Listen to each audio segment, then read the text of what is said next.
Dizem que o lar é onde o coração está. Mas o que acontece quando seu próprio coração é trancado para fora do lugar que você construiu com as próprias mãos? Meu nome é Vitória. E aos 68 anos, eu achava que já tinha aprendido todas as lições cruéis da vida. Eu estava errada. Parada em frente à minha própria casa de praia, atrapalhada com chaves que não serviam mais, senti algo quebrar dentro de mim que não tinha nada a ver com fechaduras ou portas. A maresia que antes me dava as boas-vindas agora parecia um tapa no meu rosto marcado pelo tempo. Pela janela que eu mesma instalei, economizando dinheiro assistindo a tutoriais no YouTube e me recusando a contratar pedreiros, eu podia ver meu filho, Danilo, andando pelo que costumava ser a minha sala. Minha sala, onde eu o ninara até dormir quando seu pai decidiu que a paternidade era responsabilidade demais. A viagem para São Paulo para tratamento médico tinha sido necessária. Os médicos encontraram um pequeno tumor que exigia atenção imediata, e por 6 semanas vivi na incerteza, enfrentando cada procedimento sozinha, porque Danilo estava muito ocupado com o trabalho para me acompanhar. Eu entendo, dizia a mim mesma. Famílias jovens têm suas obrigações. Eu o criei para ser responsável. Não criei? Mesmo quando a responsabilidade significava deixar sua mãe enfrentar o medo de um câncer em quartos de hospital estéreis, contando as lajotas do teto, em vez de segurar uma mão familiar. Mas eu sobrevivi. O tumor era benigno, e eu dirigi meu velho Honda Fit de volta para o litoral com o coração cheio de gratidão e saudade da paz do meu pequeno santuário.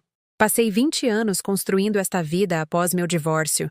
20 anos de joelhos ralados de assentar piso, roupas manchadas de tinta por fazer meus próprios reparos e a profunda satisfação de criar algo bonito com minha própria determinação. Cada tábua, cada prego, cada cor de tinta cuidadosamente escolhida era um testemunho da minha capacidade de recomeçar quando tudo desmoronou. A casa ficava em uma pequena duna com vista para o mar, modesta, mas perfeita. 2 quartos, um banheiro e uma sala com janelas que capturavam cada pôr do sol. Eu havia comprado o terreno quando era considerado inútil, perto demais da água, longe demais da cidade. Mas eu vi potencial onde outros viam problemas, assim como vi potencial em um jovem assustado quando me casei com ele, antes que ele decidisse que meu amor não era suficiente para mantê-lo fiel. O primeiro sinal de que algo estava errado veio quando minha chave não girou.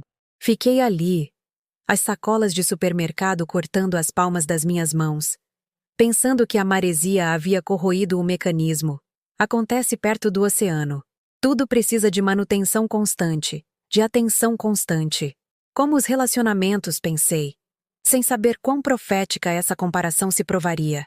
Então, vi um movimento através das cortinas. Minhas cortinas, aquelas que eu costurei à mão porque as compradas em lojas nunca caíam bem.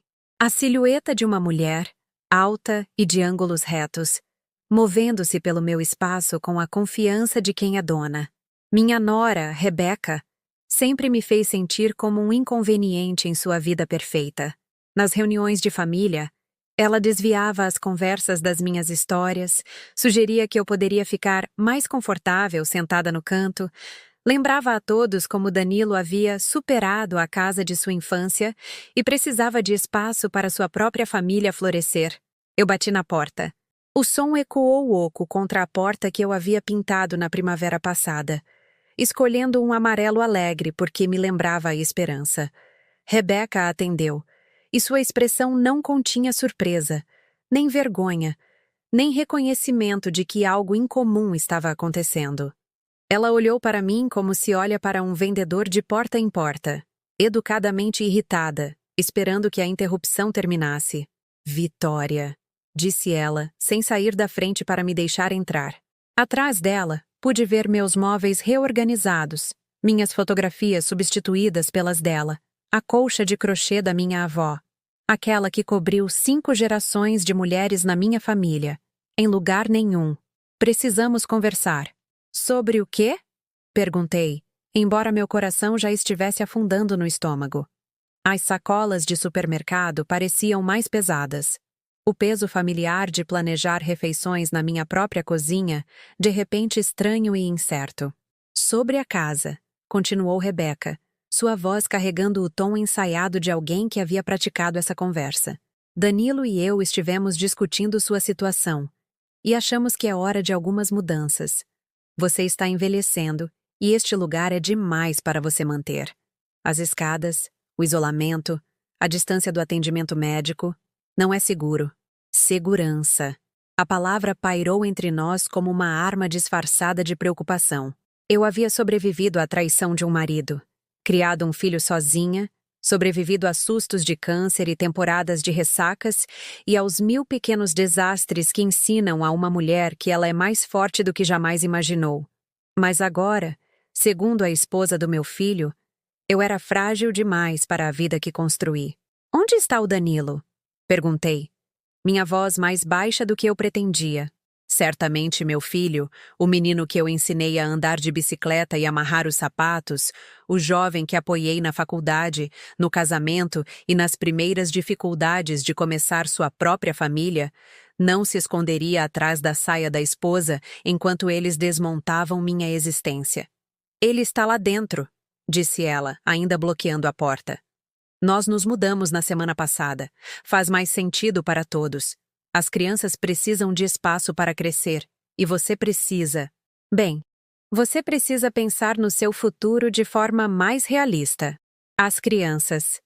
Meus netos, Laura e o pequeno João, que sempre corriam para os meus braços quando visitavam, que me ajudavam a catar conchinhas na praia e ouviam minhas histórias sobre os velhos tempos, quando este trecho do litoral era selvagem e desabitado.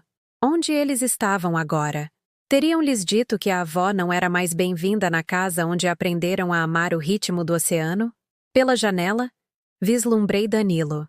Ele estava sentado à minha mesa da cozinha, aquela que eu havia restaurado durante meu primeiro ano aqui, removendo anos de negligência para revelar a bela madeira por baixo. Ele estava lendo um jornal, calmo e confortável, como se isso fosse a coisa mais natural do mundo.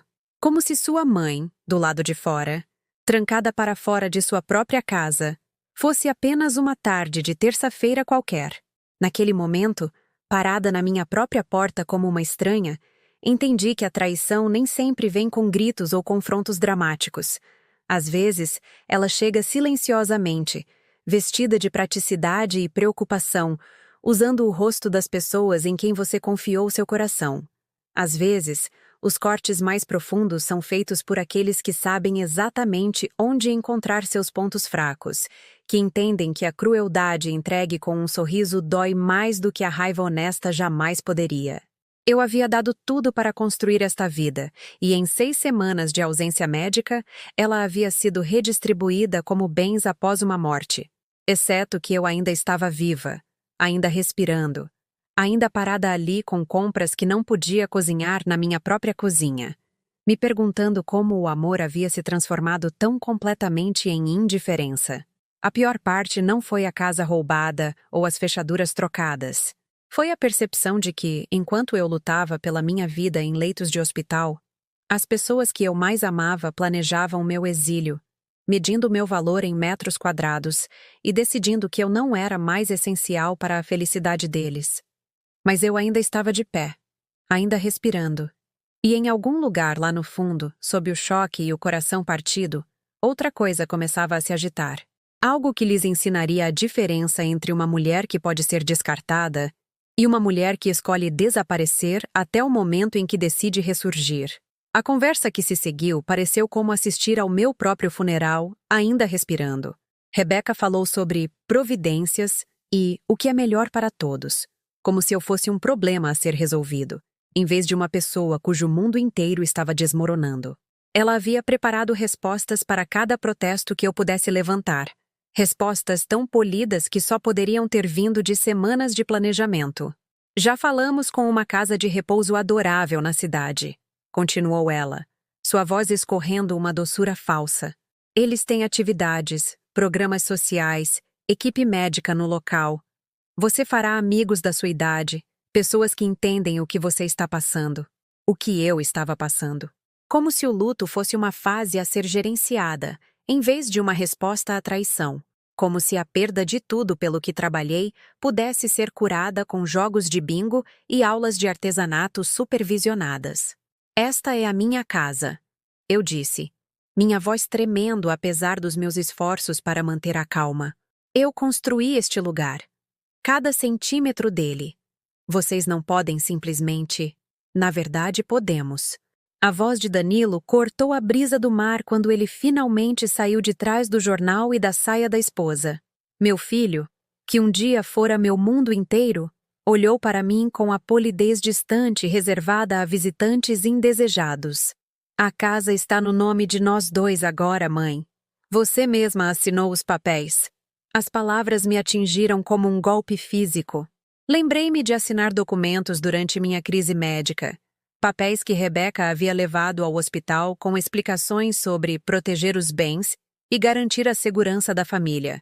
Eu estava exausta, assustada, confiando em meu filho para me guiar por complexidades financeiras que eu nem entendia.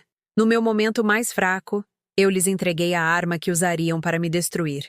Você me enganou, sussurrei. O escopo completo de sua decepção finalmente se tornando claro. Você usou minha doença, meu medo, para roubar minha casa. A expressão de Rebeca me mudou. Se alguma coisa, ela parecia ligeiramente irritada, como se minha dor fosse um inconveniente que ela não havia incluído em seu cronograma. Não roubamos nada, Vitória. Asseguramos o futuro da família. O valor dos imóveis está subindo, e esta casa vale consideravelmente mais do que você pagou por ela. Faz sentido financeiramente que a geração mais jovem assuma o controle agora, enquanto ainda há tempo para maximizar o investimento. Investimento. Ela falou sobre meu santuário, meu refúgio, meu sonho de aposentadoria cuidadosamente elaborado como se não fosse nada mais do que números em um balanço, 20 anos de memórias reduzidos a valor de mercado e margens de lucro. E as minhas coisas? Perguntei, olhando para além deles para o que fora minha sala de estar. Os móveis haviam sumido, não apenas reorganizados, mas completamente ausentes. As prateleiras embutidas onde eu exibia livros, conchas e fotografias de tempos mais felizes estavam vazias, esperando que as escolhas de decoração de bom gosto de Rebeca apagassem todos os vestígios da minha existência. Doamos a maior parte, disse Danilo, seu tom sugerindo que isso fora um gesto generoso em vez de roubo. Móveis velhos, roupas ultrapassadas, coisas que nem combinavam com o nosso estilo de vida. As crianças precisavam de espaço para seus brinquedos, e Rebeca tem um gosto muito melhor para decoração. A cadeira de balanço da minha avó, onde eu amamentei Danilo durante as febres da infância e li histórias para ele dormir, havia sido doada. A mesa de jantar onde comemoramos seus aniversários e formaturas, onde o ajudei com o dever de casa e ouvi seus sonhos sobre o futuro, agora estava entulhando a venda de garagem de algum estranho. Os álbuns de fotos que narravam sua vida inteira, dos primeiros passos ao dia do casamento, aparentemente foram considerados ultrapassados e descartados como o jornal de ontem. Você não tinha o direito, eu disse, mas mesmo enquanto as palavras saíam da minha boca, eu sabia o quão vazias soavam. Legalmente, eles tinham todo o direito. Eu mesma o dei a eles, confiando que o amor me protegeria das próprias pessoas por quem sacrifiquei tudo para criar e apoiar. Os vizinhos observaram essa eliminação sistemática da minha vida com o fascínio desconfortável que as pessoas demonstram por acidentes de trânsito, horrorizados, mas incapazes de desviar o olhar. Dona Cida, da casa ao lado, sempre pegava emprestado minhas ferramentas de jardinagem e me convidava para um café quando a solidão se tornava pesada demais. Agora ela evitava o contato visual quando eu passava, como se a pobreza e o deslocamento pudessem ser contagiosos. As pessoas estão comentando, Vitória, disse Rebeca, seguindo meu olhar em direção às casas vizinhas. Sobre uma senhora idosa morando no carro, fazendo o bairro parecer incerto. Não pega bem para o valor dos imóveis e certamente não é bom para a sua reputação. Minha reputação. Como se eu fosse a única que deveria ter vergonha. Como se dormir no meu Honda Fit porque minha própria família me deixou sem teto fosse de alguma forma mais escandaloso do que a crueldade que me colocou lá. As crianças, meus netos. apareceram brevemente na janela. Laura, agora com 8 anos, pressionou sua mãozinha contra o vidro por um momento, antes que Rebeca percebesse e fechasse rapidamente as cortinas. Eu me perguntei que história lhes contaram sobre por que a vovó Vitória desapareceu de repente de suas vidas. Será que perguntaram sobre a mulher que costumava fazer panquecas com carinhas de bicho para eles? Sentiam falta das histórias de ninar sobre sereias corajosas e baleias gentis que eu inventei só para eles? A casa de repouso tem horário de visita, acrescentou Danilo. Como se isso fosse uma concessão generosa em vez do mínimo de decência humana. Domingos, das 2 às 4. Você pode ver as crianças então, sob supervisão. Visitas supervisionadas, com meus próprios netos. Na voz do meu próprio filho, ouvi o eco de todo pai divorciado que já foi reduzido a acesso programado ao amor de seus filhos. Exceto que eu não cometi crime algum além de envelhecer e confiar nas pessoas erradas com meu futuro. Nos dias seguintes, enquanto me ajustava a dormir no carro e a me lavar em banheiros de postos de gasolina, comecei a entender o escopo completo de seu planejamento. Isso não fora uma decisão espontânea nascida da minha crise médica. Rebeca vinha pesquisando casas de repouso há meses. Danilo vinha consultando advogados sobre transferências de propriedade e opções de cuidados para idosos. Eles construíram sua armadilha cuidadosamente, esperando o momento perfeito em que eu estaria vulnerável demais para lutar eficazmente. A casa de praia brilhava calorosamente à noite, suas janelas lançando retângulos dourados na areia onde eu costumava andar descalça, catando conchas e planejando melhorias no jardim. Agora eu observava do meu carro enquanto Rebeca redecorava meu santuário, pendurando cortinas diferentes, reorganizando móveis que não eram meus, criando um lar que não tinha espaço para a mulher que tornou sua existência possível. Amigos da cidade começaram a me tratar de forma diferente. Alguns ofereciam pena disfarçada de preocupação, falando comigo nos tons lentos e cuidadosos que as pessoas usam com crianças ou deficientes mentais. Outros simplesmente desapareceram, evitando os corredores do supermercado onde poderiam encontrar minha presença constrangedora. Alguns sussurravam por trás de mãos em concha sobre problemas de família e situações difíceis, como se meu deslocamento fosse de alguma forma culpa minha. Os piores momentos vinham quando eu passava de carro pela casa na hora do jantar, e os via pelas janelas. Danilo, Rebeca e as crianças sentados à minha mesa da cozinha, compartilhando refeições no espaço onde eu antes me sentia mais em paz.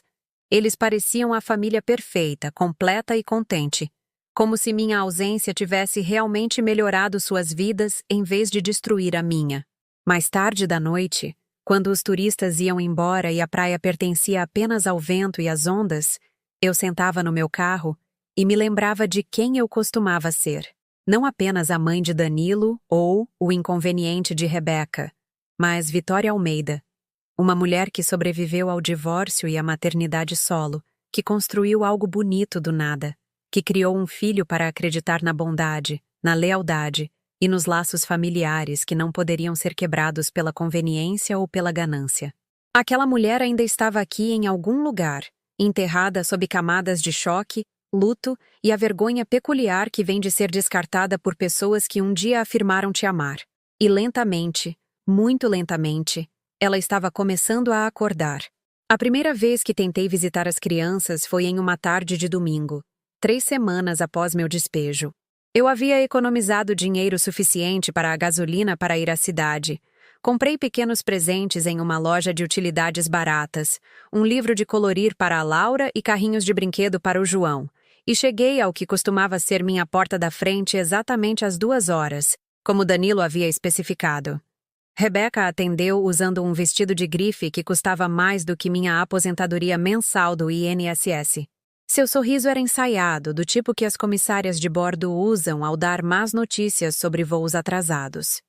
"Ah, Vitória", disse ela, como se minha chegada fosse um inconveniente inesperado em vez de um compromisso agendado. "Receio que as crianças não estejam se sentindo bem hoje. Virose, muito contagiosa. Você entende?" Pela janela, pude ver Laura brincando silenciosamente no que costumava ser minha sala de estar, não mostrando sinais de doença, além da maneira cuidadosa como evitava olhar para a porta. João estava construindo torres com blocos no chão, onde minha mesa de centro costumava ficar.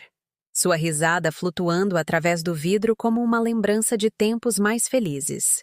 Eles me parecem bem, eu disse, mostrando os pequenos presentes que embrulhei cuidadosamente em jornal, porque papel de presente agora era um luxo fora do meu alcance. Crianças podem enganar, respondeu Rebeca, já se movendo para fechar a porta. Não podemos arriscar expor você a doenças na sua idade. Seu sistema imunológico não é mais o mesmo. Minha idade. Meu sistema imunológico falho. Ela empunhava minha mortalidade como uma arma, usando minha própria vulnerabilidade para justificar me manter longe das crianças que um dia foram as luzes mais brilhantes em meu mundo cada vez mais escuro. Fiquei na varanda segurando presentes para netos que não tinha permissão para ver, sentindo-me mais invisível do que jamais imaginei ser possível. O segundo domingo trouxe uma desculpa diferente. A família decidira visitar os pais de Rebeca, uma viagem planejada tão de repente que não poderiam remarcá-la. No terceiro domingo, Danilo mesmo atendeu à porta, parecendo desconfortável, mas resoluto. "Mãe, isso não está funcionando", disse ele, não me convidando a entrar apesar da chuva que começava a cair. "As crianças estão confusas com a situação, e Rebeca acha melhor termos um tempo enquanto todos se ajustam às novas disposições." Espaço. Ajustes. Novas disposições. Ele falou sobre a destruição de nossos laços familiares como se fossem pequenas reformas domésticas, inconvenientes temporários que se resolveriam com tempo e paciência. "Eu sou a avó deles", eu disse, a chuva encharcando minha jaqueta fina. "Faço parte da vida deles desde que nasceram. Você não pode simplesmente apagar isso porque é inconveniente para sua esposa." "Você está sendo dramática", respondeu Danilo, sua voz carregando o tom cansado de alguém forçado a lidar com uma pessoa irracional. "Não se trata de apagar nada. Trata-se de criar limites saudáveis e ajudar todos a seguir em frente." Limites saudáveis. A frase soava como algo das revistas de psicologia de Rebeca, o tipo de sabedoria pop que transforma crueldade em autocuidado e abandono em crescimento pessoal. Eu me perguntei se eles haviam praticado essa conversa, ensaiado as palavras que fariam minha exclusão soar razoável e necessária, em vez de calculada sem coração. A chuva engrossou enquanto estávamos ali, mãe e filho abandonado, fingindo que esta era uma discussão familiar normal, em vez do rompimento final de laços que um dia pareceram inquebráveis. O desconforto de Danilo era óbvio. Ele mudava o peso de um pé para o outro, evitava o contato visual, continuava olhando para trás, para a casa onde sua verdadeira família esperava, mas não era o suficiente para fazê-lo reconsiderar. A vergonha, aparentemente, era mais fácil de suportar do que a desaprovação de sua esposa. "Quando os verei novamente?" perguntei, odiando como minha voz soava pequena e suplicante. "Vamos dar um jeito", disse ele, o que ambos sabíamos que significava nunca. "Talvez quando as coisas se acalmarem, quando todos tiverem tido tempo para processar as mudanças." Fui embora naquele dia entendendo que havia perdido mais do que uma casa. Havia perdido meu lugar na história da minha própria família, me tornado uma personagem coadjuvante que poderia ser retirada do roteiro sempre que sua presença complicasse a trama. As crianças cresceriam com vagas memórias de uma avó que simplesmente desapareceu, substituída por qualquer história que Rebeca escolhesse contar sobre dinâmica familiar e separações necessárias. A casa de repouso que Rebeca havia recomendado era um prédio bege cercado por estacionamentos e um paisagismo cuidadosamente mantido que parecia alegre à distância, mas estéril de perto. Visitei uma vez, deixando a administradora me mostrar os corredores que cheiravam a desinfetante e resignação, passando por salas comuns onde residentes idosos sentavam assistindo a programas de televisão que não pareciam estar acompanhando. "Temos atividades todos os dias", explicou a mulher com entusiasmo profissional. "Bingo às segundas, artesanato às quartas, noites de cinema às sextas. Nossos residentes formam amizades maravilhosas e realmente aproveitam os aspectos sociais da vida em comunidade. O quarto que me mostraram era pequeno e branco, com uma única janela com vista para o estacionamento. Vinha mobiliado com móveis institucionais projetados para durabilidade em vez de conforto. Uma cama estreita, uma cadeira de plástico, uma cômoda que parecia pertencer a um dormitório de faculdade. As paredes estavam nuas, esperando por quaisquer toques pessoais que pudessem fazer o espaço parecer menos uma cela de espera para pessoas cujas famílias decidiram que não eram mais administráveis. O depósito é de R$ 3.000, continuou a administradora, mais o primeiro mês de aluguel. Também exigimos um fiador para coassinar o contrato. Alguém financeiramente responsável que possa garantir que os pagamentos continuem, mesmo que as circunstâncias mudem. R$ 3.000. Eu tinha exatamente R$ 423 na minha conta corrente, o que restou do meu último pagamento do INSS depois de comprar gasolina e a comida mais barata que pude encontrar. A exigência do fiador foi claramente projetada para famílias que queriam armazenar parentes inconvenientes, mantendo alguma proteção legal para a instalação. Vou precisar pensar sobre isso, eu disse, embora nós duas entendêssemos que eu nunca mais voltaria.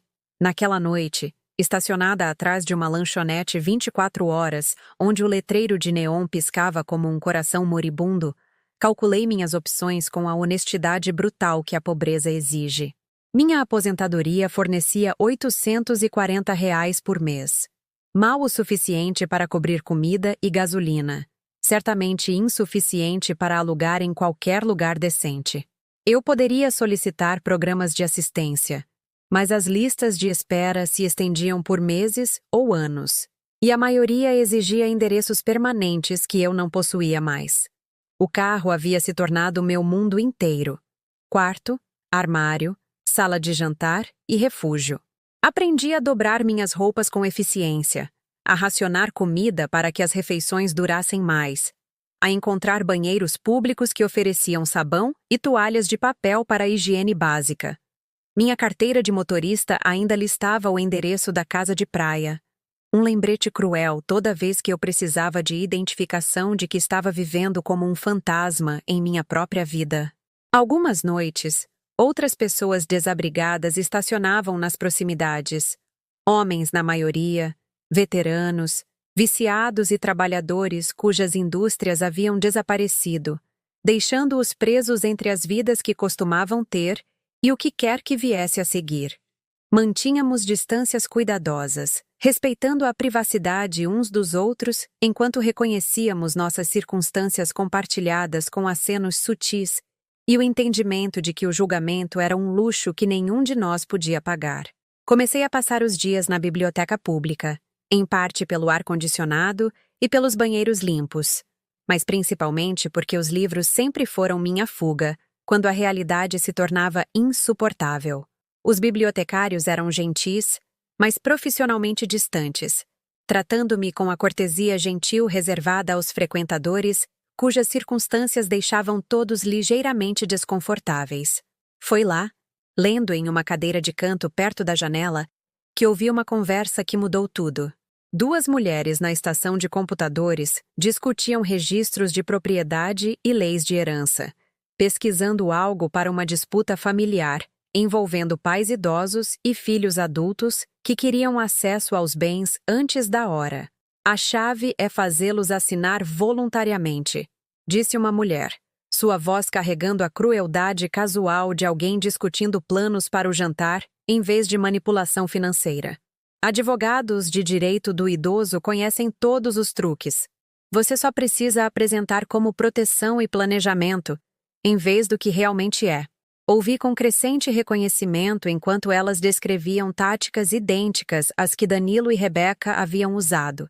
As visitas ao hospital durante momentos vulneráveis, a papelada complexa apresentada como proteção de rotina, o momento cuidadoso que impedia segundas intenções ou consulta externa.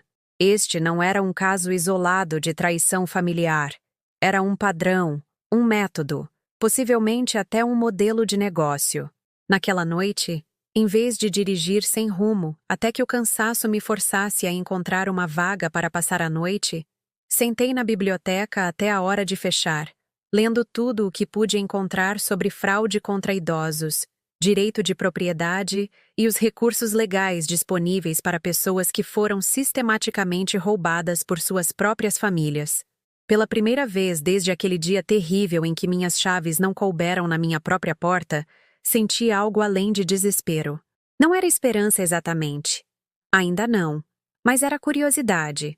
E a curiosidade, eu estava começando a me lembrar, sempre fora o primeiro passo para o tipo de determinação teimosa que me carregou através do divórcio, da maternidade solo e de 20 anos construindo algo bonito do nada. Eles pensaram que tinham vencido. Eles pensaram que eu estava quebrada, derrotada, velha e fraca, e envergonhada demais para lutar. Eles contaram com meu amor por eles para me manter em silêncio, com meu medo de causar drama familiar para me impedir de buscar justiça. Mas enquanto eu sentava naquela cadeira da biblioteca, cercada por livros de direito e precedentes legais, comecei a entender que às vezes o amor significa se recusar a deixar as pessoas se destruírem com crueldade. Às vezes, a coisa mais amorosa que uma mãe pode fazer é ensinar a seu filho que as ações têm consequências, mesmo quando essas lições vêm mais tarde do que qualquer um esperava. O ponto de ruptura veio no 9º aniversário de Laura. Eu me lembrava da data, é claro. 15 de outubro. O dia em que corri para o hospital há 8 anos para segurar minha primeira neta. Lágrimas escorrendo pelo meu rosto enquanto eu sussurrava promessas sobre todas as aventuras que compartilharíamos. Eu havia economizado R$ 27 em 2 semanas, comprando ingredientes para fazer seu bolo de brigadeiro favorito do zero, a receita que minha própria mãe me ensinou durante minha infância, quando os aniversários eram celebrados com amor em vez de festas caras.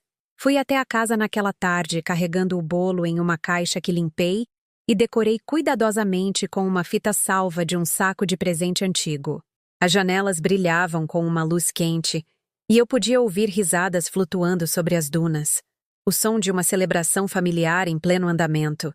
Os pais de Rebecca estavam lá, junto com o que parecia ser metade da turma de Laura da escola.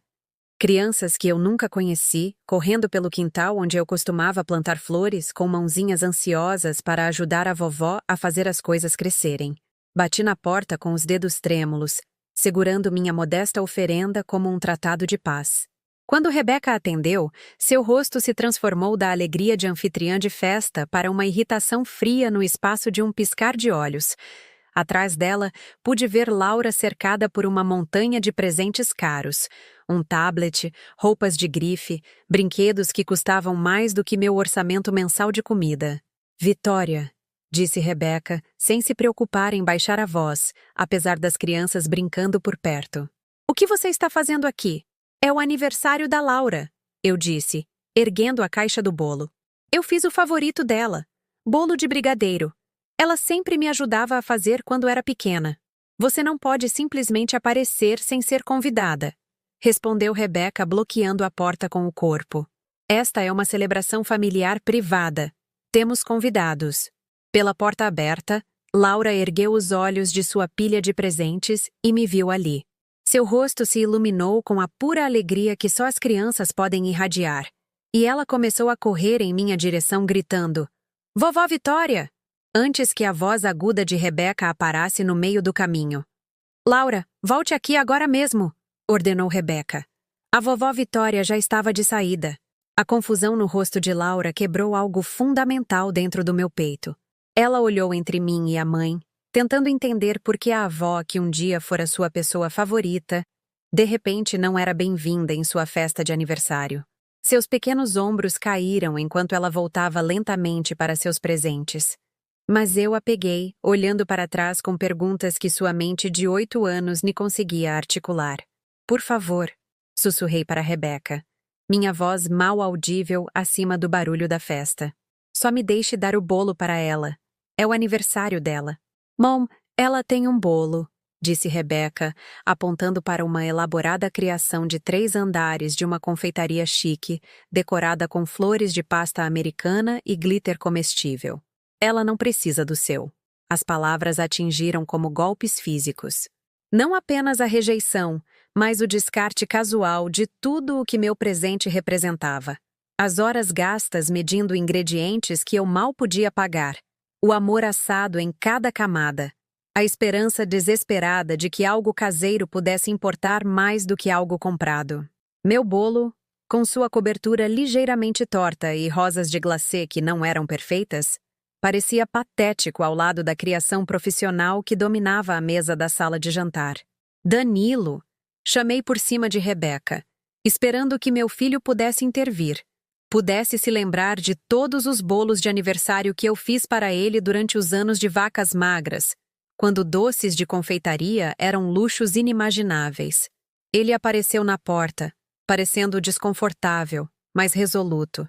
Mãe, você precisa ir, disse ele, sua voz mal reconhecível como pertencente ao menino que eu criei. Já conversamos sobre isso. Visitas surpresa não são mais apropriadas. Não é uma surpresa, eu disse, minha voz quebrando. É o aniversário dela. Eu sou a avó dela. Nunca perdi um aniversário dela. Bem, você está perdendo este, disse Rebeca, já fechando a porta. Quem sabe no ano que vem possamos resolver algo se você ligar antes e agendarmos direitinho. A porta se fechou com um clique suave, que soou como um trovão em meus ouvidos. Fiquei ali segurando um bolo de chocolate enquanto a festa de aniversário da minha neta continuava sem mim, ouvindo risadas e músicas de uma celebração onde minha presença não era apenas indesejada, mas ativamente prejudicial à felicidade da família. Voltei para o meu carro com as pernas trêmulas, coloquei o bolo cuidadosamente no banco do passageiro e dirigi até a praia onde costumava levar Laura para catar conchas. O sol estava se pondo, pintando o céu em tons de laranja e rosa que Laura sempre chamava de a caixa de lápis de cor de Deus. Sentei em um tronco na areia e comi o bolo de aniversário com os dedos, sentindo o gosto de sal das lágrimas que não conseguia parar de derramar. Naquela noite, estacionada atrás de um posto de gasolina fechado, atingi o ponto mais baixo dos meus 68 anos, mais baixo do que o dia em que meu marido me deixou por sua secretária. Mais baixo do que as semanas aterrorizantes de incerteza médica. Mais baixo até do que o momento em que descobri que minhas chaves não funcionavam mais na minha própria porta. Esta foi a noite em que considerei se continuar lutando valia a energia que exigia. O bolo estava no painel do meu carro, meio comido e ficando velho, um símbolo de amor que não tinha para onde ir. Pensei na casa de repouso com seus móveis institucionais e jogos de bingo. Me perguntei se aceitar a derrota poderia ser mais fácil do que suportar mais rejeição de pessoas por quem sacrifiquei tudo para amar. Talvez Rebeca estivesse certa. Talvez eu fosse velha demais, inconveniente demais, um fardo pesado demais para a vida familiar moderna. Meu reflexo no espelho retrovisor mostrava uma mulher que eu mal reconhecia. Cabelo grisalho precisando de um corte, roupas limpas, mas claramente vindas de brechós, rugas ao redor dos meus olhos, que falavam de preocupação em vez de riso. Quando me tornei essa pessoa? Quando deixei de ser Vitória, a lutadora, e me tornei Vitória, a vítima? Mas enquanto eu estava sentada ali na escuridão, algo inesperado aconteceu. Em vez de afundar mais no desespero, senti uma estranha calma se instalar sobre mim como a neblina que vem do oceano. As lágrimas pararam. O tremor em minhas mãos se aquietou. E pela primeira vez em semanas, minha mente parecia clara e focada. Peguei o caderno que comecei a manter, aquele onde registrava cada conversa, cada desculpa, cada mentira que eles me contaram.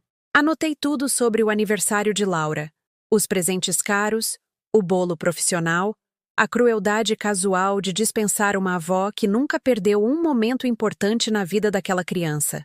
Escrevi até minha mão doer, documentando-me apenas os fatos, mas os sentimentos, a maneira sistemática como estavam me apagando da história da família.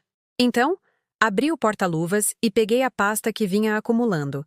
Cópias de documentos da biblioteca, impressões de precedentes legais, números de telefone de advogados de direito do idoso especializados em casos como o meu. Eu vinha coletando essas informações há semanas, dizendo a mim mesma que era apenas pesquisa. apenas algo para ocupar minha mente durante os longos dias em que as bibliotecas ofereciam mais conforto do que qualquer outro lugar. Mas sentada ali, com o bolo de aniversário de Laura ficando velho e o rosto confuso da minha neta gravado em minha memória, percebi que isso não era mais apenas pesquisa. Era preparação. Era a munição que eu precisaria para uma guerra que não pedi, mas que não podia mais evitar lutar. Eles contaram com meu amor para me manter em silêncio. Eles presumiram que minha vergonha me impediria de expor sua crueldade ao escrutínio público. Eles apostaram que o luto me tornaria complacente, que a pobreza me tornaria grata por quaisquer migalhas de contato que eles escolhessem oferecer. Mas eles se esqueceram de algo importante sobre a mulher que criou Danilo sozinha, que construiu uma casa com as próprias mãos, que sobreviveu a sustos de câncer e desastres financeiros, e a solidão particular que vem de ser descartada por alguém em quem você confiou seu coração. Eles se esqueceram de que Vitória Almeida nem desiste facilmente. E eles estavam prestes a se lembrar. Na manhã seguinte, fiz minha primeira ligação para um escritório de advocacia.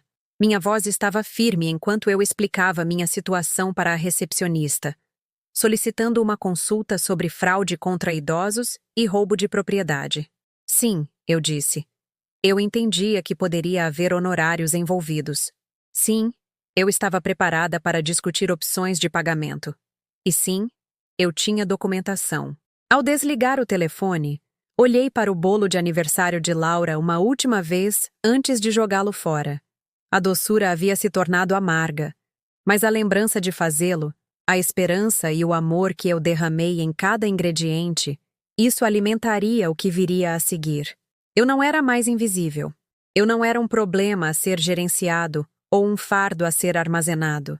Eu era uma mulher que foi roubada, e eu ia provar isso. O escritório de advocacia de Sandra Moraes não era nada como os prédios imponentes que eu havia imaginado.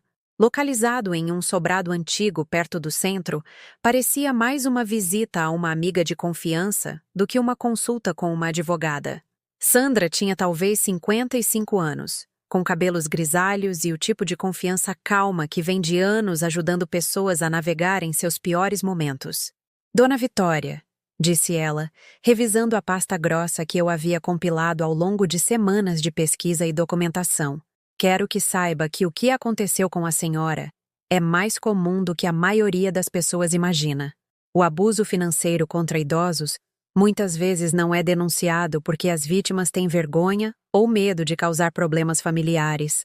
Ela espalhou meus documentos sobre sua mesa, cópias dos papéis do hospital que eu assinei, registros bancários mostrando a transferência da propriedade, fotografias que consegui tirar dos meus pertences em sacos de doação antes que desaparecessem para sempre. Cada pedaço de evidência contava parte de uma história que eu estava apenas começando a entender em toda a sua extensão. O cronograma é particularmente revelador, continuou Sandra, apontando para as datas em vários documentos. A transferência da propriedade ocorreu enquanto a senhora estava hospitalizada, durante um período em que estava clinicamente vulnerável e financeiramente dependente de seu filho para transporte e apoio. Isso cria o que chamamos de coação, um conceito legal que reconhece quando alguém usa sua posição de confiança para manipular as decisões de outra pessoa. Coação. A frase deu um nome a algo que eu sentia, mas não conseguia articular. A sensação de que minha assinatura naqueles documentos não fora dada livremente, que minha confiança fora usada como arma contra mim durante meu momento mais fraco.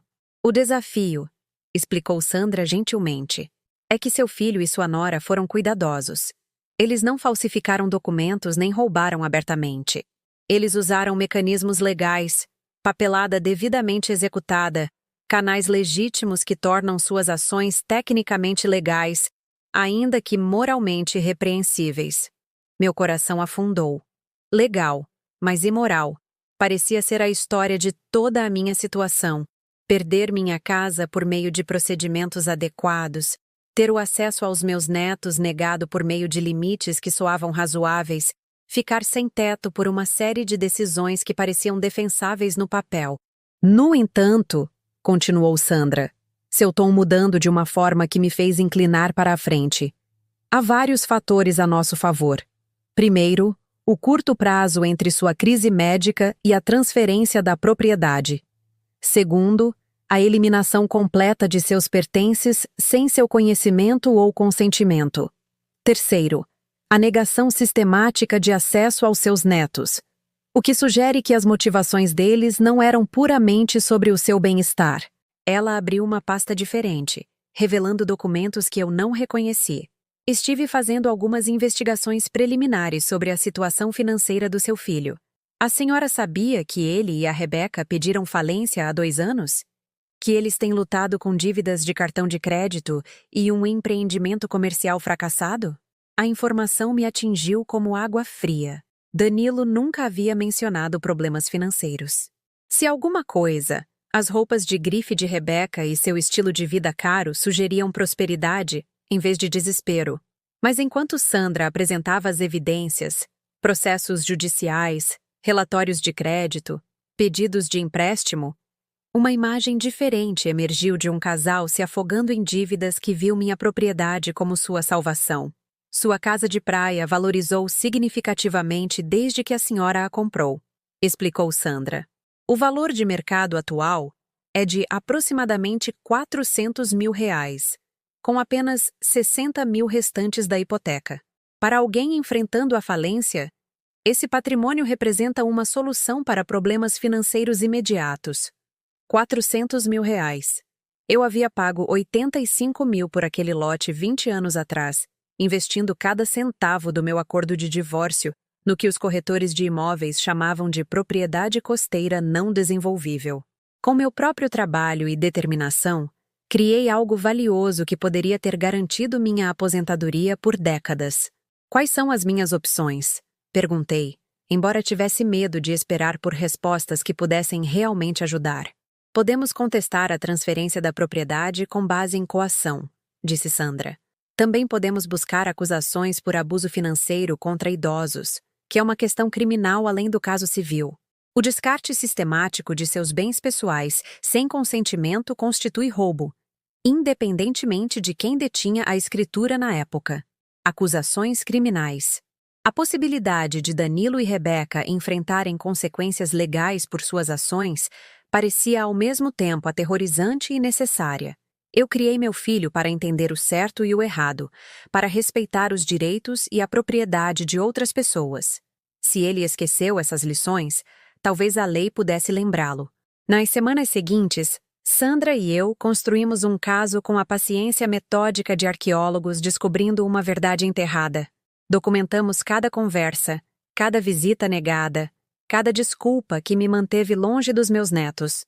Traçamos a linha do tempo do meu tratamento médico e dos documentos que assinei enquanto estava assustada e vulnerável. Estabelecemos o padrão de engano que levou à minha condição de sem-teto. A evidência mais contundente veio de uma fonte inesperada. Ao revisar as redes sociais de Rebeca, Sandra descobriu postagens das semanas durante minha hospitalização, fotos dela comprando móveis e decoração, atualizações animadas sobre finalmente ter espaço para deixar a casa com a nossa cara, postagens de contagem regressiva para o dia da mudança, que foram datadas antes mesmo de eu ter recebido alta do hospital. Ela estava planejando seu deslocamento enquanto você lutava por sua vida, disse Sandra, mostrando-me capturas de tela das postagens de Rebeca. Isso demonstra premeditação, que sua crise médica foi vista como uma oportunidade em vez de uma emergência familiar que exigia apoio. As postagens eram nauseantes de ler. Rebeca descreveu meus móveis como ultrapassados e minhas escolhas de decoração como tranqueira de velha deprimente que precisava sumir. Ela compartilhou fotos de antes e depois da minha sala, comemorando a transformação que havia apagado todos os vestígios da minha existência. Pior de tudo, ela havia postado fotos da colcha de crochê da minha avó e outras heranças de família com legendas como "Incrível o que as pessoas guardam, precisando de uma bela faxina aqui". A colcha de crochê da minha avó, que cobriu 5 gerações de mulheres da minha família, fora reduzida à tralha que precisava ser descartada. Os álbuns de fotos que narravam toda a infância de Danilo, os livros que colecionei ao longo de décadas, Os pequenos tesouros que guardavam memórias preciosas demais para qualquer valor monetário, tudo descartado como lixo por uma mulher que media o valor em preços de varejo e curtidas no Instagram. Mas havia algo mais naquelas postagens, algo que o olho treinado de Sandra captou e que eu perdi. No fundo de várias fotos, claramente visíveis na minha antiga mesa da cozinha, estavam os documentos originais da propriedade. Aqueles que assinei durante minha hospitalização. Rebecca os fotografou acidentalmente enquanto celebrava seu progresso na redecoração, criando um registro de data e hora, que provava que os documentos estavam em sua posse semanas antes de alegarem tê-los registrado. Isso é significativo, explicou Sandra.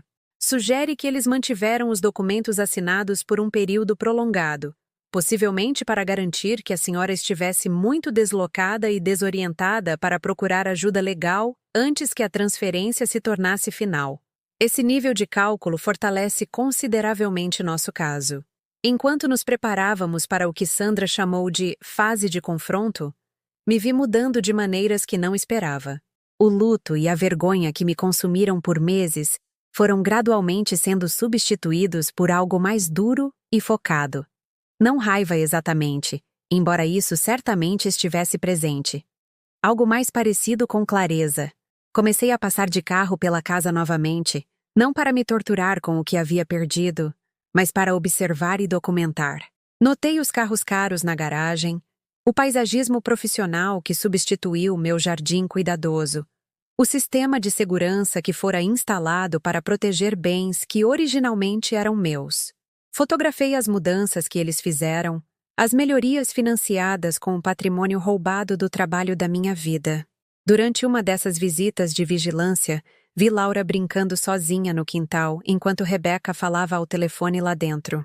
Minha neta parecia menor do que eu me lembrava, menos alegre, movendo-se pelo espaço com a atenção cuidadosa de uma criança que aprendeu que a felicidade espontânea pode ser interrompida ou corrigida. Ela estava construindo um castelo de areia perto das dunas, usando técnicas que eu lhe ensinei durante nossos passeios na praia. Por um momento, observando suas mãozinhas moldarem torres e muralhas com a paciência de uma engenheira, pude fingir que nada havia mudado. Mas então Rebecca apareceu na janela. Notou a proximidade de Laura com o caminho da praia onde eu poderia estar andando e a chamou para dentro com o tom agudo de alguém evitando problemas em potencial. Naquela noite, estacionada no meu lugar de sempre atrás da lanchonete fechada, tomei uma decisão que teria parecido impossível durante meus momentos mais sombrios. Eu não estava lutando esta batalha apenas para recuperar minha propriedade ou restaurar meu relacionamento com meus netos.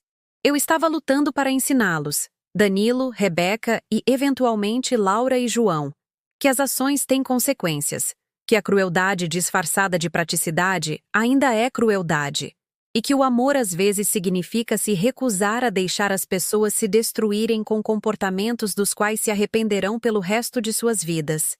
Meu telefone continha o número de Sandra, pronto para ser chamado quando eu estivesse preparada para colocar em movimento eventos que não poderiam ser parados ou revertidos.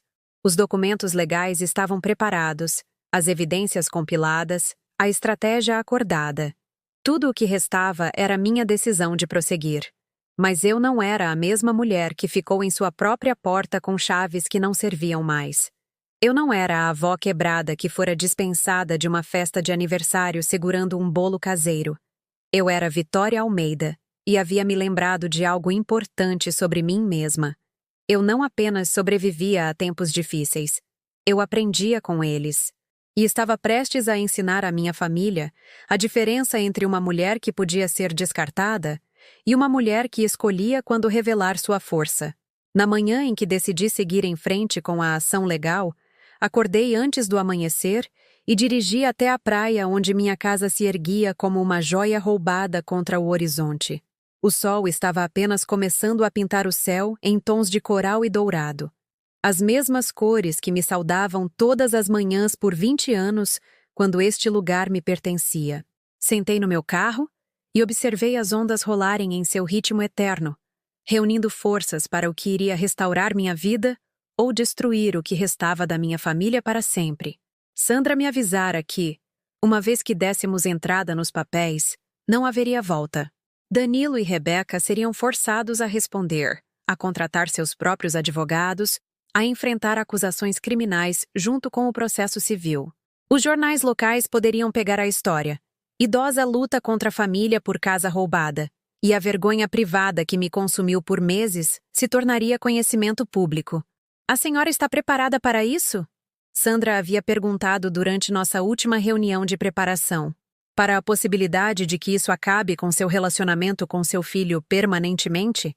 Que talvez nunca mais veja seus netos? A pergunta me assombrou durante noites sem dormir no meu carro.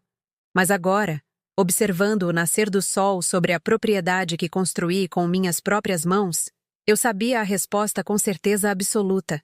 Meu relacionamento com Danilo já havia acabado. Acabou no momento em que ele escolheu se esconder atrás da crueldade da esposa, em vez de proteger a mulher que sacrificou tudo para criá-lo. Meu acesso a Laura e João já se fora, roubado tão eficientemente quanto meus móveis, minhas fotografias e a colcha de crochê da minha avó. Eu não tinha mais nada a perder, exceto minha dignidade, e isso era algo que eu me recusava a entregar. Os papéis foram entregues em uma manhã de terça-feira, enquanto eu observava do ponto de acesso público à praia. A oficial de justiça, uma jovem com um comportamento profissional, bateu na minha antiga porta da frente e entregou os documentos a Rebeca, cujo rosto passou por uma fascinante série de expressões. Confusão, percepção e, finalmente, uma fúria fria que era visível mesmo da minha distância. Em uma hora, meu telefone tocou. A voz de Danilo estava mais aguda que o normal, tensa de incredulidade e raiva. Mãe, que diabos você pensa que está fazendo? Ele exigiu, pulando qualquer pretensão de conversa civilizada. Processando sua própria família?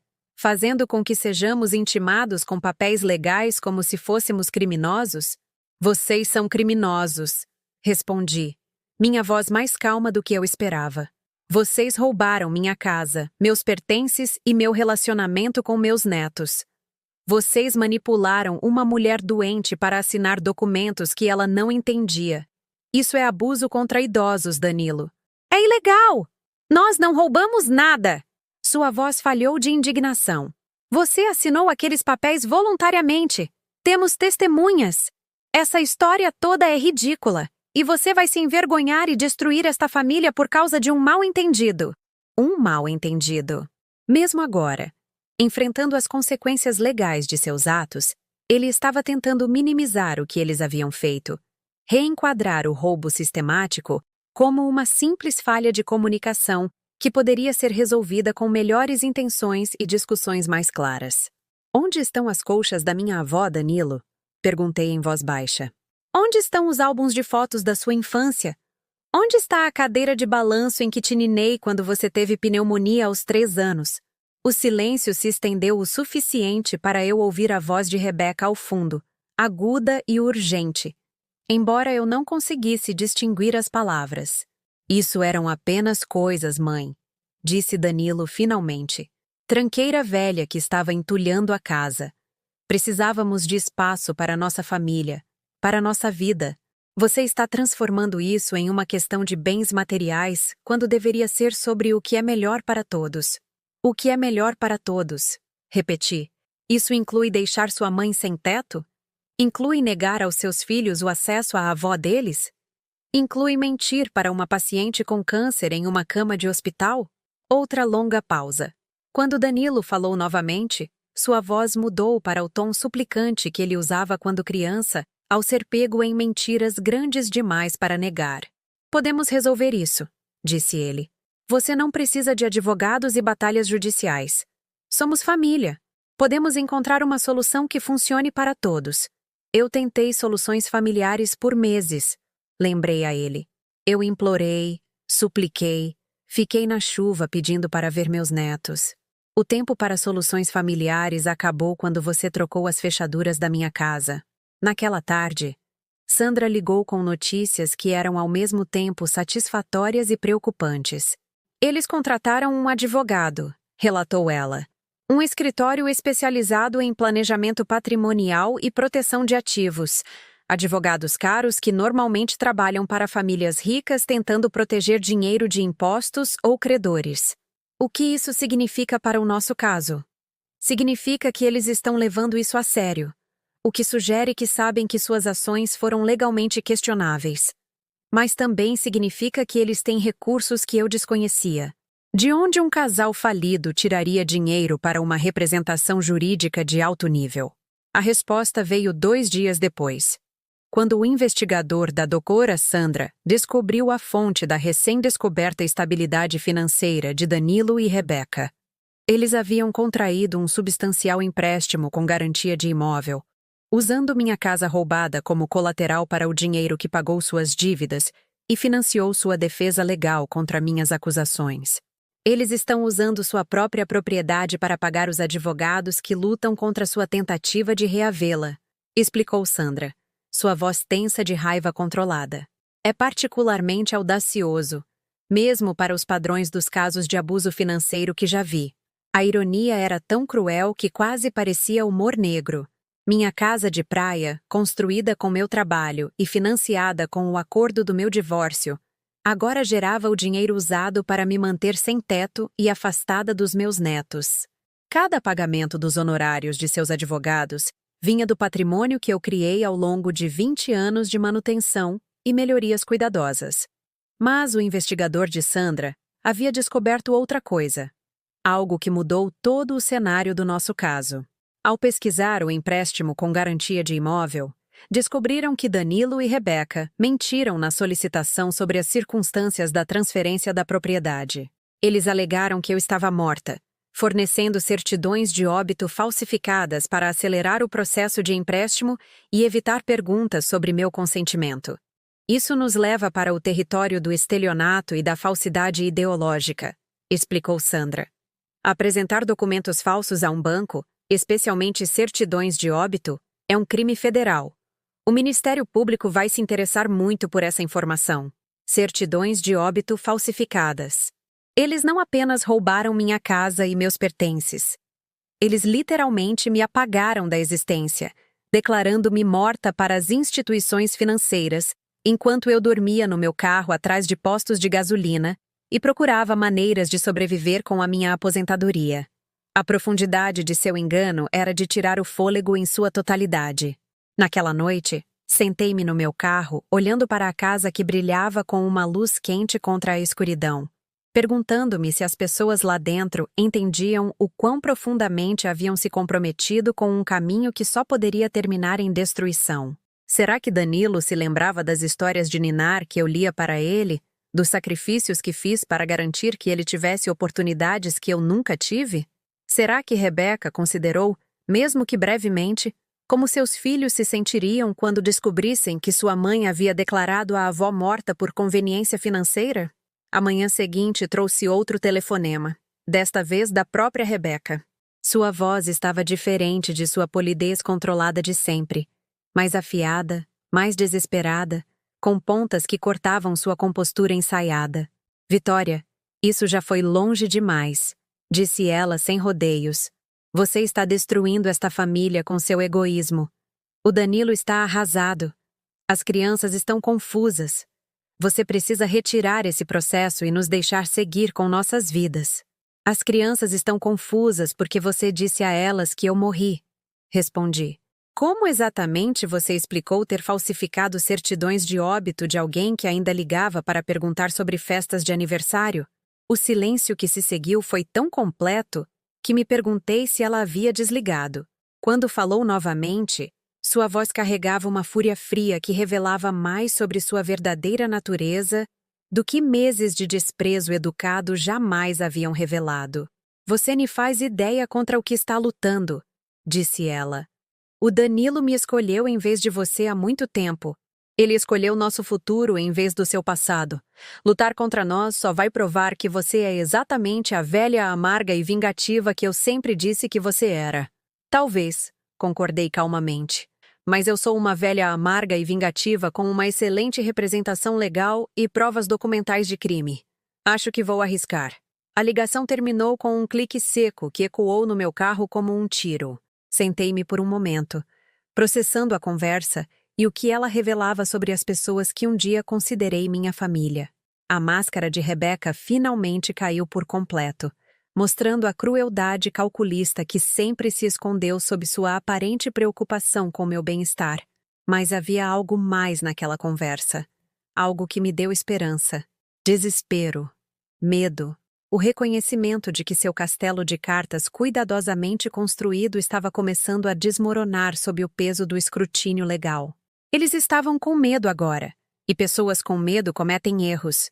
Eles exagerariam, falariam demais, tentariam com muito afinco controlar uma narrativa que já estava escapando de suas mãos. Tudo o que eu precisava fazer era esperar, observar e deixá-los se destruírem com a mesma meticulosidade sistemática que um dia usaram para me destruir. O caçador havia virado a caça, e eles estavam apenas começando a entender o quão perigosa sua presa sempre fora. O tribunal era menor do que eu imaginara, com painéis de madeira que escureceram com o tempo e luzes fluorescentes que lançavam sombras duras sobre rostos já tensos de expectativa. Sentei-me ao lado de Sandra, vestindo o único vestido decente que ainda possuía. Azul marinho com um pequeno rasgo perto da barra que eu havia remendado cuidadosamente. Enquanto do outro lado do corredor, Danilo e Rebecca se amontoavam com sua equipe de advogados caros como generais, planejando um ataque final. A juíza Margaret Telles, uma mulher talvez da minha idade com cabelos grisalhos e olhos inteligentes que não perdiam nada, revisava os autos do processo com a atenção metódica de quem já viu todas as variações de traição familiar que a ganância poderia inspirar. A audiência preliminar destinava-se a abordar as acusações criminais, as certidões de óbito falsificadas e os pedidos de empréstimo fraudulentos que elevaram isso de uma disputa civil para uma questão que exigia ação penal. Isso é altamente incomum, disse a juíza Telles, olhando diretamente para o principal advogado de Danilo e Rebecca. Em 40 anos de magistratura, raramente vi casos em que supostas vítimas de planejamento sucessório fossem declaradas mortas, enquanto ainda estavam muito vivas e buscando reparação legal.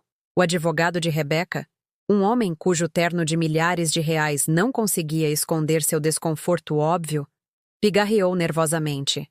Meritíssima, meus clientes sustentam que as certidões de óbito foram protocoladas devido a um erro administrativo do hospital. Houve uma confusão durante o tratamento médico prolongado da senhora Almeida e... Dr. Queiroz, interrompeu a juíza Telles, sua voz carregando a autoridade particular que vem de décadas distinguindo a verdade da invenção. Eu tenho os registros do hospital aqui. A senhora Almeida foi tratada em ambulatório para exames de rotina de câncer. Ela nunca esteve inconsciente, nunca em coma, nunca foi declarada morta por nenhum profissional médico. No entanto, estas certidões têm assinaturas alegando que vários médicos a declararam falecida. O senhor está sugerindo que toda a equipe médica do Hospital Geral do Litoral sofreu de uma confusão administrativa simultânea? O silêncio que se seguiu foi tão completo que pude ouvir meu próprio coração bater. Danilo olhava para as mãos, o rosto pálido sob as luzes fluorescentes, enquanto Rebecca mantinha a compostura com esforço visível. Sua mandíbula estava tão cerrada que me perguntei se seus dentes poderiam quebrar com a pressão. Além disso, continuou a juíza Telles, consultando outro documento. Os registros bancários mostram que, poucas horas após protocolarem estas certidões de óbito, seus clientes solicitaram e receberam um empréstimo com garantia de imóvel de R$250 mil. Eles usaram esses fundos para pagar dívidas existentes, comprar artigos de luxo e, ironicamente, contratar seus serviços para lutar contra a própria mulher que haviam declarado morta. Sandra inclinou-se ligeiramente para a frente, sua voz respeitosa, mas firme. Meritíssima, acreditamos que isso demonstra um padrão de abuso financeiro sistemático projetado para isolar e empobrecer uma idosa enquanto enriquece os perpetradores. A velocidade e a coordenação dessas ações sugerem uma longa premeditação. O advogado de Danilo tentou controlar os danos. Meritíssima, trata-se de dinâmicas familiares complexas envolvendo preocupações legítimas sobre o cuidado de idosos e a gestão de propriedades. O Sr. Almeida agiu acreditando estar no melhor interesse de sua mãe, declarando-a morta? As sobrancelhas da juíza Teles se ergueram. Doutor Queiroz, estou curiosa para saber como o senhor planeja argumentar que protocolar certidões de óbito fraudulentas serve ao melhor interesse de alguém, exceto daqueles que buscam herdar uma propriedade antes que o proprietário tenha de fato falecido. A audiência continuou por 2 horas, durante as quais Sandra apresentou nossas evidências com precisão cirúrgica. A linha do tempo da minha hospitalização e das assinaturas dos documentos. As postagens nas redes sociais mostrando a celebração de Rebeca pelo meu deslocamento. Os registros bancários provando que eles usaram minha propriedade como garantia para empréstimos para os quais, de outra forma, não se qualificariam. O descarte sistemático dos meus pertences enquanto eu recebia tratamento médico. Mas o testemunho mais prejudicial veio de uma fonte inesperada. A professora de Laura, professora Amanda, fora intimada a testemunhar sobre conversas que teve com minha neta após meu súbito desaparecimento dos eventos familiares. A Laura ficou mais retraída depois do feriado do Dia das Crianças, explicou a professora Amanda, sua voz suave, mais clara. Ela ficava perguntando por que a vovó Vitória tinha parado de ir aos eventos da escola e às festas de aniversário. Quando perguntei à mãe dela sobre isso, a senhora Almeida me disse que a Vitória havia falecido subitamente. O tribunal ficou em silêncio, exceto pelo som dos dedos do escrivão voando pelo teclado. A Laura pareceu aceitar essa explicação? Perguntou Sandra. De jeito nenhum, respondeu a professora Amanda. Ela disse que tinha visto a avó passando de carro pela casa várias vezes, que a vovó Vitória acenou para ela do carro. Quando a Laura contou isso à mãe, a senhora Almeida disse que Laura estava confusa, que o luto às vezes faz as crianças imaginarem que veem parentes falecidos. Observei o rosto de Danilo enquanto a professora de sua filha descrevia como Rebeca manipulou uma criança de 8 anos, convencendo-a de que não podia confiar em seus próprios olhos quando eles mostravam que sua amada avó ainda estava viva. Sua expressão passou de desconforto a horror, ao perceber o escopo completo do que sua esposa havia feito para proteger o roubo deles.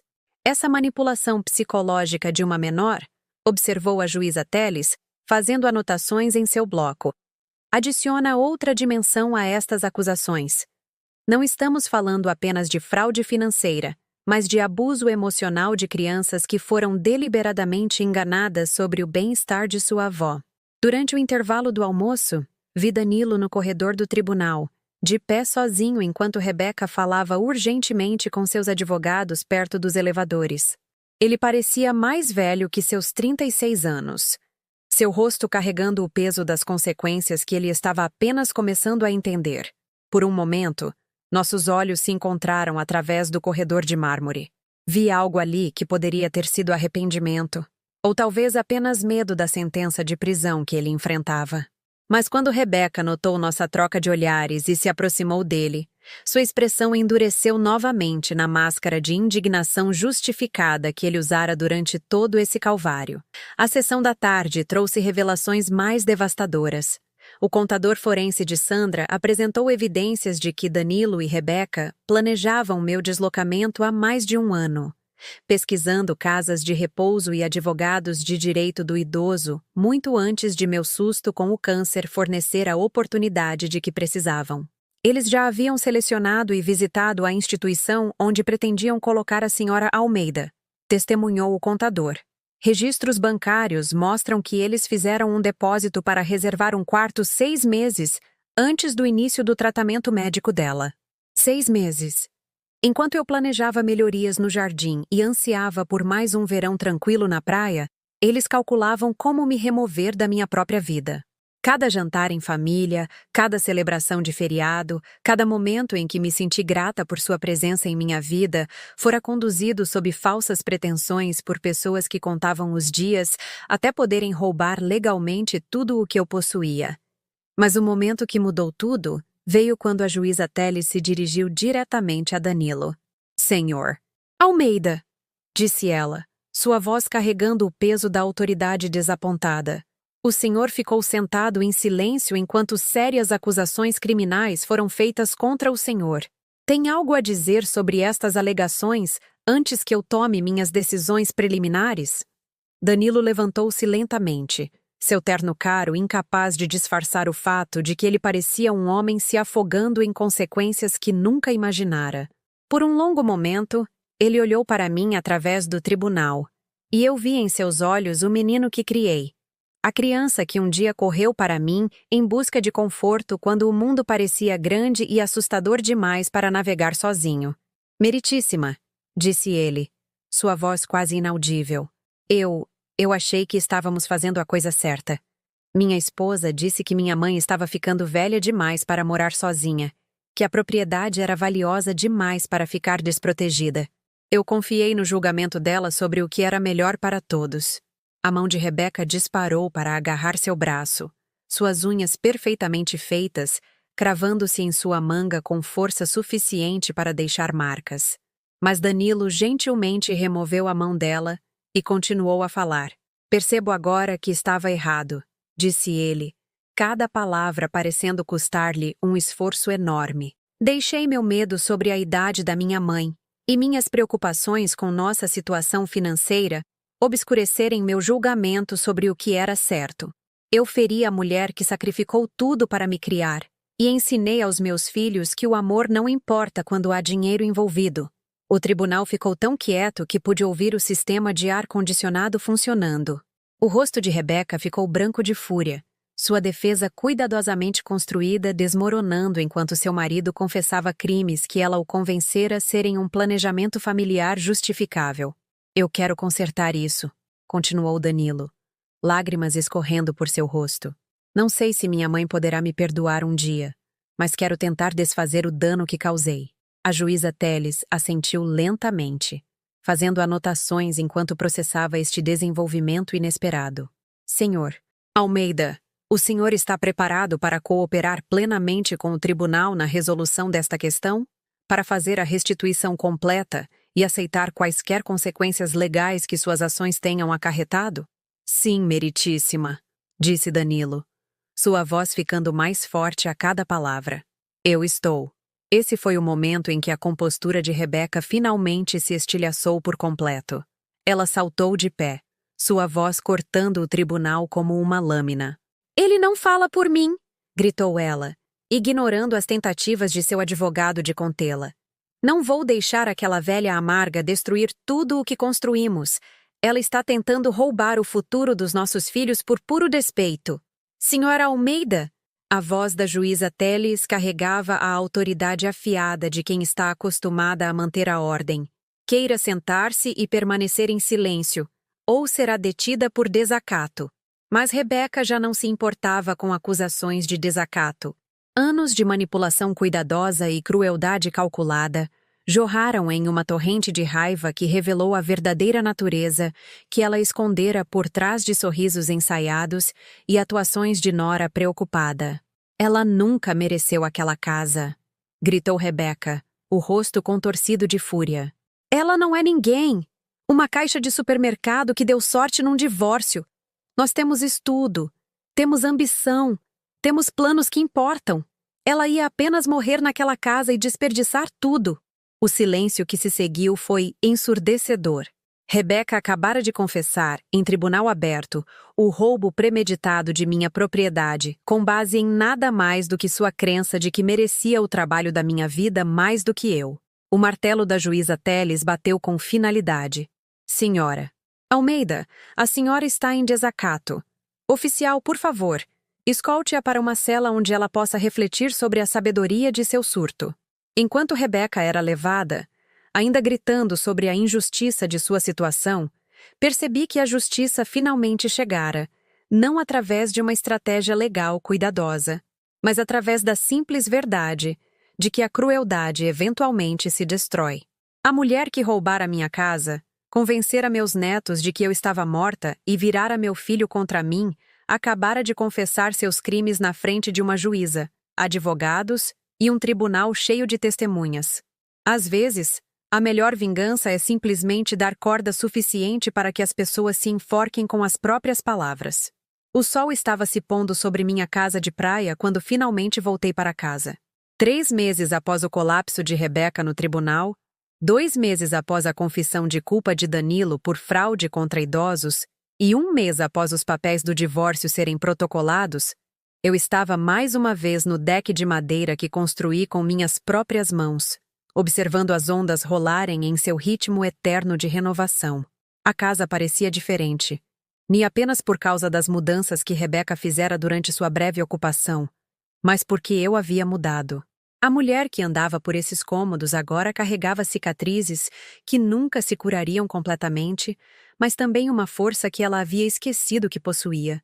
Cada canto que fora esvaziado dos meus pertences agora contava uma história de sobrevivência em vez de perda, de justiça em vez de vitimização.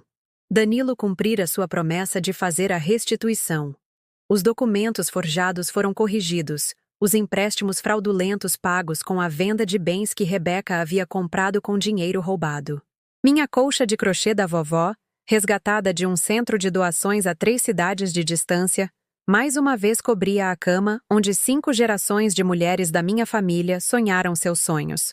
Os álbuns de fotos, encontrados no depósito de Rebeca junto com outros itens doados, que ela aparentemente planejava vender, devolveram minhas memórias ao seu devido lugar em prateleiras reconstruídas. Mas algumas coisas nunca poderiam ser totalmente restauradas. A cadeira de balanço onde ninei meu filho durante as doenças da infância permaneceu perdida, provavelmente restaurada e em algum quarto de bebê estranho, onde outras mães criavam os laços que um dia julguei inquebráveis. Algumas das minhas roupas, livros que foram companheiros em noites solitárias, pequenos tesouros acumulados ao longo de décadas de vida cuidadosa, estes foram espalhados por brechós e bazares como sementes de dente de leão, impossíveis de rastrear e recuperar.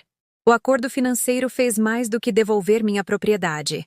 Os bens de Rebeca, confiscados judicialmente, renderam dinheiro suficiente para garantir minha aposentadoria de maneiras que eu nunca imaginei ser possível.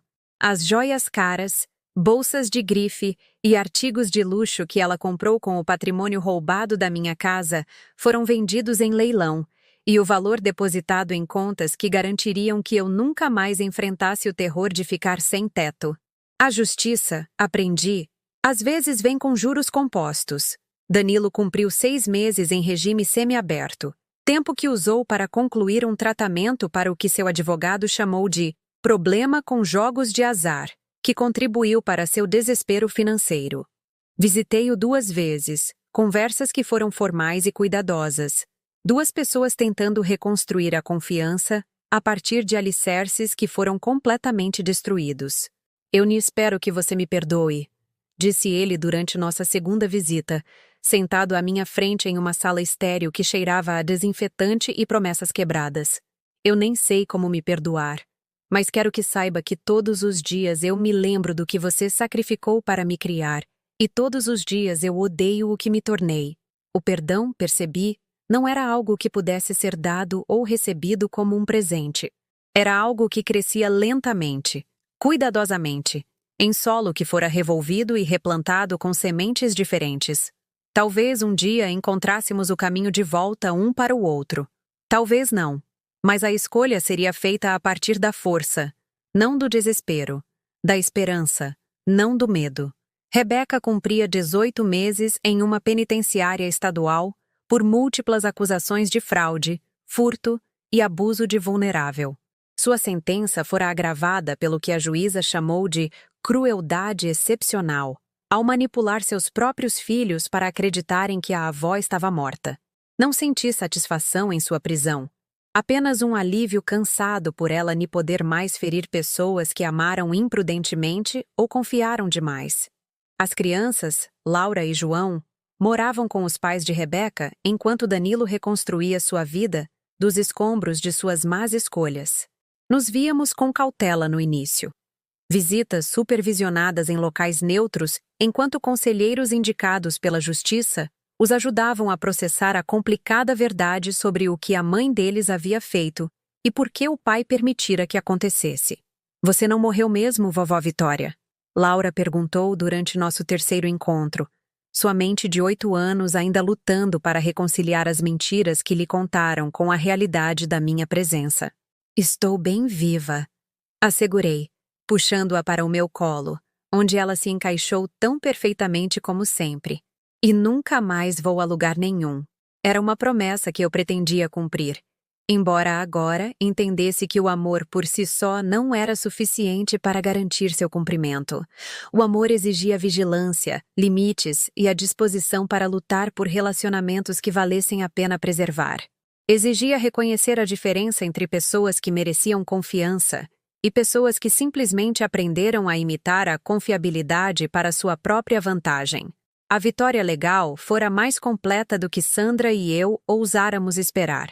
Além das condenações criminais e da restituição financeira, a vara de família me concedeu a guarda permanente das crianças, caso Danilo se mostrasse incapaz de prover um cuidado estável. O poder familiar de Rebeca fora destituído após avaliações psicológicas revelarem o que o tribunal chamou de um padrão de comportamento manipulador que representa um risco contínuo para menores de idade. Eu não queria substituir a mãe deles, apesar de suas falhas, mas queria que eles soubessem que alguém sempre lutaria por eles, sempre escolheria seu bem-estar em detrimento da conveniência financeira, sempre os amaria o suficiente para lhes dizer a verdade, mesmo quando as mentiras pudessem ser mais confortáveis. A vizinhança assistiu ao meu retorno com uma mistura de curiosidade, culpa e admiração. Alguns vizinhos pediram desculpas por seu silêncio durante o tempo em que estive sem teto, explicando que nem sabiam como ajudar ou não haviam entendido a dimensão do que estava acontecendo. Outros simplesmente voltaram a me tratar como sempre, como se os meses do meu deslocamento tivessem sido um infeliz intervalo em uma história de resto normal. Dona Cida me trouxe uma travessa de lasanha e um pedido de desculpas. Eu deveria ter feito alguma coisa, disse ela parada na varanda onde um dia eu implorei a Rebeca por acesso à minha própria casa. Deveria ter chamado a polícia ou oferecido um lugar para ficar. Fui uma covarde. Você estava com medo, corrigi gentilmente. Há uma diferença. E agora você sabe o que fará de diferente se um dia vir outra pessoa em circunstâncias semelhantes. O jornal local cobriu a história com manchetes que ora indignavam, ora inspiravam os leitores. Avó luta contra a fraude familiar e recupera a casa. Caso de abuso contra idoso expõe brechas na lei. Moradora do litoral retoma imóvel em batalha judicial. A cobertura chamou a atenção para o problema mais amplo do abuso financeiro contra idosos, levando a novas legislações que fortalecem a proteção de populações vulneráveis. Sandra fora contatada por famílias de todo o estado enfrentando situações semelhantes. Filhos que usavam crises médicas para manipular transferências de propriedade, parentes que declaravam familiares idosos incapazes para obter o controle de bens, cônjuges que isolavam sistematicamente seus parceiros de redes de apoio antes de roubar tudo o que trabalharam para construir. Seu caso abriu portas, disse-me Sandra durante nosso último encontro. Não apenas para a sua própria justiça, mas para centenas de outras pessoas que pensavam que não tinham recursos contra familiares que abusaram de sua confiança. Às vezes, as vitórias mais importantes são aquelas que criam possibilidades para pessoas que você nunca conhecerá, que enfrentam batalhas que você nunca testemunhará, mas que se beneficiam de precedentes estabelecidos por alguém disposto a lutar quando lutar parecia inútil. 6 meses após voltar para casa, eu estava trabalhando no meu jardim, quando Laura e João chegaram para a visita semanal. Eles começaram a passar todos os fins de semana comigo, os relacionamentos sendo lentamente reconstruídos através de refeições compartilhadas, histórias de ninar e caminhadas na praia onde catávamos conchas e conversávamos sobre tudo, exceto sobre as complicadas falhas adultas que nos separaram. Vovó Vitória, disse João, agora com 5 anos e cheio de perguntas sobre tudo. Por que a mamãe disse que você estava morta se você não estava? Parei de arrancar o mato, considerando como responder a uma pergunta que os adultos tiveram dificuldade para entender. Às vezes, as pessoas fazem escolhas muito ruins quando estão com medo ou querem algo que não lhes pertence. Eu disse finalmente. Sua mamãe fez escolhas ruins e machucou pessoas que a amavam. Mas isso não significa que vocês sejam maus, ou que o amor não seja real, ou que as famílias não possam se curar de escolhas ruins se todos se esforçarem muito para fazer melhor. Laura, agora com 9 anos e mais sábia do que sua idade, assentiu solenemente. Você vai fazer escolhas ruins também? Vou tentar muito não fazer, prometi. E se eu cometer erros, vou lhes dizer a verdade sobre eles e trabalhar para consertar o que quer que eu tenha quebrado. Naquela noite, enquanto as crianças brincavam na arrebentação e eu observava do meu deck, refleti sobre a estranha jornada que nos trouxera a todos a este ponto. 1 ano atrás, eu era uma mulher que acreditava que o amor e a lealdade eram suficientes para proteger os relacionamentos da destruição. Eu havia confiado cegamente, dado incondicionalmente e esperado que os outros honrassem os laços que eu considerava sagrados, simplesmente porque eu os considerava sagrados. Agora eu entendia que o amor sem limites se torna conivência, que a confiança sem verificação se torna ingenuidade, e que as relações familiares exigem a mesma manutenção cuidadosa que qualquer outra coisa valiosa. Atenção, respeito e a disposição para resolver problemas antes que se tornem catastróficos. Eu ainda era a mãe de Danilo, ainda a avó de Laura e João, ainda uma mulher que acreditava profundamente no poder dos laços familiares. Mas eu também era Vitória Almeida, uma pessoa cujo valor não dependia do reconhecimento de outras pessoas, cuja casa pertencia a ela porque ela a conquistou, cujo futuro estava seguro porque ela aprendeu a protegê-lo. A casa de praia estava sólida sob mim, seus alicerces fortalecidos por reparos e reformas que fiz com o dinheiro recuperado daqueles que pensaram que poderiam roubar minha vida impunemente. As ondas continuavam sua dança eterna além das minhas janelas, indiferentes ao drama humano, mas de alguma forma reconfortantes em sua consistência. Ao anoitecer e as crianças se acomodarem de pijama para mais uma noite com a avó que se recusou a desaparecer, fiz uma xícara de chá e sentei-me em minha sala restaurada, cercada por fotografias, memórias e a paz arduamente conquistada de alguém que lutou por justiça e venceu. O amanhã traria novos desafios, uma cura contínua e o trabalho cuidadoso de reconstruir relacionamentos com materiais mais fortes do que a confiança cega e o sacrifício incondicional. Mas esta noite, eu estava em casa, verdadeiramente em casa, em um lugar que me pertencia porque eu o defendi, cercada por um amor que fora testado e provado genuíno. Aprendi que, às vezes, a coisa mais poderosa que uma mulher pode fazer é se recusar a desaparecer silenciosamente quando os outros decidem que ela não é mais conveniente. Às vezes, sobreviver significa lutar com todos os recursos disponíveis, até que a justiça prevaleça e a verdade vença. Às vezes, a melhor vingança é simplesmente viver bem o suficiente para provar que você nunca foi o problema que precisava ser resolvido.